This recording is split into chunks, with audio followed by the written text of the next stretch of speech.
आज आपने अगर वो उस्मान डार की वीडियोस देखी हो जो उसने अपनी वालदा की शेयर की हैं, और जो उसके बच्चों की कुछ उसमें साउंड बाइट्स भी आती हैं, बड़ी तकलीफ़ हुई है देख के, टू बी वेरी ऑनेस्ट। क्योंकि आज मैं उसकी माँ की जो हालत देखी है, मुझे बहुत तकलीफ़ हुई है। तो अगर इलेक्शन इसी तरीके से आगे बढ़े तो किसी की इज़्ज़त महफूज नहीं है और पाकिस्तान के हालात अच्छे नहीं रहेंगे।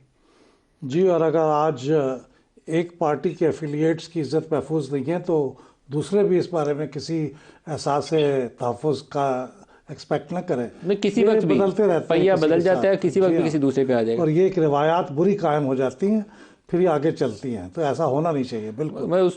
मैं ख्वाजा असफ़ को या किसी को इल्ज़ाम नहीं देता, क्योंकि उसने, उसकी वालदा ने भी और उस्मान ने ख़ुद भी ख्वाजा असफ़ पे इल्ज़ाम लगाया। लेकिन ये जो पंजाब हुकूमत है, केयर टेकर सेटअप है, या हमारे जो और हल्के जिनका काम है इस इंतखाबी अमल के दौरान इंश्योर करना कि लॉ एंड ऑर्डर सही रहे, उन सारों को ये सोचना पड़ेगा कि घर की औरतें इस तरीके से, ये घर की औरतें ना भी हों, चाहे वो पब्लिक फिगर भी हों,